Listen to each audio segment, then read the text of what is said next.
जब हम अमेरिका की दरियाफ्त के बारे में सोचते हैं तो अक्सर एक ही नाम ज़हन में आता है, क्रिस्टोफर कोलंबस। लेकिन तारीख कभी इतनी सीधी नहीं होती। असल कहानी 1492 से कहीं पहले शुरू हो चुकी थी। आइए शुरू करते हैं शुमाल से। कनाडा के इलाके न्यूफाउंडलैंड के साहिल पर एक जगह है जिसे आज यूनेस्को वर्ल्ड हेरिटेज साइट कहा जाता है। इसका नाम है लैंस ऑक्सिलरी मेडोज। बज़ाहिर ये जगह सुनसान और खाली दिखाई देती है, मगर जमीन के नीचे 8 कदीम इमारतों के आसार मिले हैं।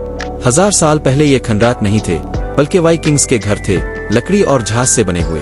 माहिरीन कहते हैं ये एक आर्जी कैंप था जहां नाविक मुहिम जो अपने जहाज दुरुस्त करते, लकड़ियां काटते और सख्त सर्दियों का मुकाबला करते। जरा तसव्वुर करें, वाकिंग जहाज किनारे पर खड़े हैं, घास की झोंपड़ियों में आग जल रही है, मुहिम जो हथियार तेज कर रहे हैं और नई जमीनों के ख्वाब देख रहे हैं। यकीनी तौर पर यह बात साबित हो चुकी है कि कोलंबस से कई सदियों पहले वाइकिंग्स यहाँ मौजूद थे, और वो अकेले नहीं थे।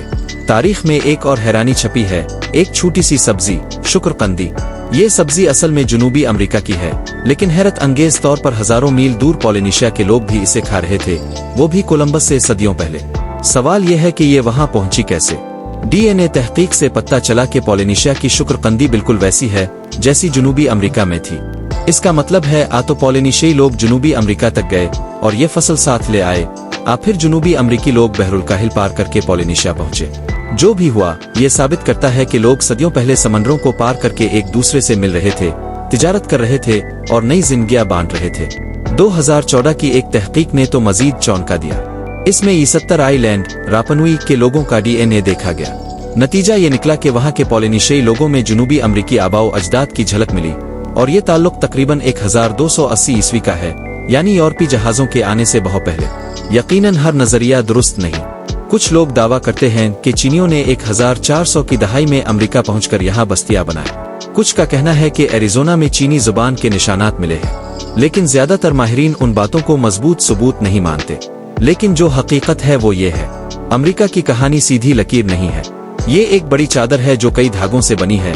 शुमाल में वाइकिंग्स, बहरुल काहिल में पोलिनेशियाई मुहिम जो समंदर पार आने वाले जनूबी अमेरिकी, और वो मकामी लोग जो हजारों साल से पहले ही यहाँ रह रहे थे। असल सच ये है कि अमेरिका हमेशा से एक मीलटंग पाट रहा है। लोग हमेशा यहाँ आते रहे, एक बेहतर घर के लिए, एक महफूज मुस्तकबिल के लिए, एक नई उम्मीद के लिए।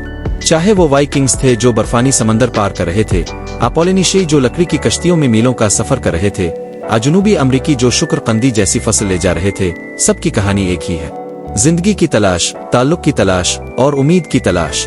आज जब हम अमेरिका को मुहाजिरीन की सरजमीन कहते हैं तो लगता है कि ये सिर्फ पिछली चंद सदियों की बात है, लेकिन हकीकत यह है कि ये जमीन हमेशा से मुसाफिरों, ख्वाब देखने वालों और मुहिमजुओं को खुश आमदीद कहती रही है। तो फिर सवाल ये है, अमेरिका को असल में किसने दरियाफ्त किया? शायद बेहतर सवाल यह है, किसने नहीं किया? क्योंकि अमेरिका को हमेशा दोबारा दरियाफ्त किया जाता रहा है। हर इस इंसान ने जो यहाँ कदम रखता रहा, मकामी लोगों से लेकर सदियों बाद आने वाले जहाज रानों तक। और शायद यही असल कहानी है कि अमेरिका की रूह कभी एक लम्हे एक शख्स तक महदूद नहीं रही। ये हमेशा इंसानियत के सबसे बड़े सफर की कहानी रही है।